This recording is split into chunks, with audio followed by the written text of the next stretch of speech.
Memaksimalkan nilai masjid di luar fungsi utamanya sebagai tempat untuk bersujud, ACT terus bergerak mengaktifasi lumbung sedekah pangan di sejumlah masjid.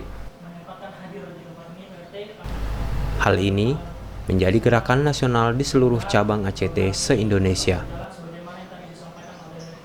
Lumbung sedekah pangan bergerak dari sebuah problem besar. Masifnya dampak pandemi yang memicu krisis ekonomi, harapannya lumbung sedekah pangan menjadi gerakan untuk mengajak semua elemen masyarakat ikut terlibat bantu sesama. Menurut data di Jakarta, hampir seluruh RT memiliki masjid dan musola.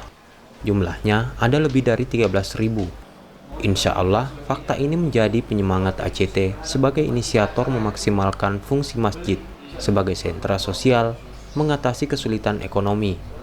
Siapapun bisa mengambil, dan siapapun bisa mengisi sembako gratis di sini.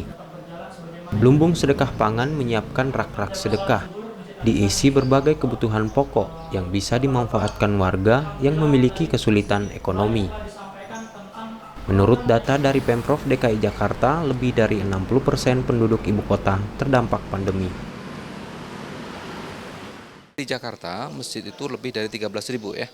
Masjid plus musola, menurut data DMI itu lebih dari 13.000 di Jakarta.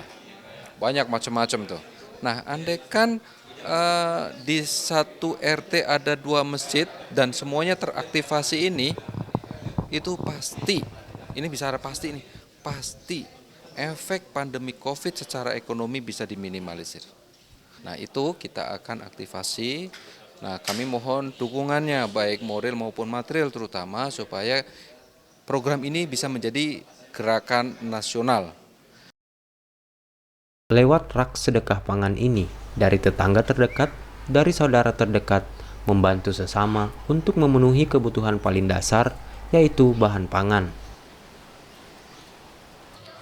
Secara umum, kondisi warga sekitar masjid ya 80% mungkin hampir ya sekitar segitulah, memang kondisinya masih dalam keadaan normal dari kehidupan ekonomi. 20% lah yang ada yang mungkin sangat memprihatinkan ya, dan sangat membutuhkan bantuan. Dengan adanya ACT, program lumbung sedekah pangan ini ya insya Allah akan memberikan satu dampak yang positif buat mereka yang sangat membutuhkan tersebut. Tidak hanya lumbung sedekah pangan, ACT juga menghadirkan air minum wakaf untuk jamaah Masjid Al-Ihsan di Lebak Bulus, Jakarta Selatan. Air gratis ini pun dapat dimanfaatkan untuk warga di sekitar masjid. Dari Jakarta, Akbar Cutong melaporkan untuk ACT TV.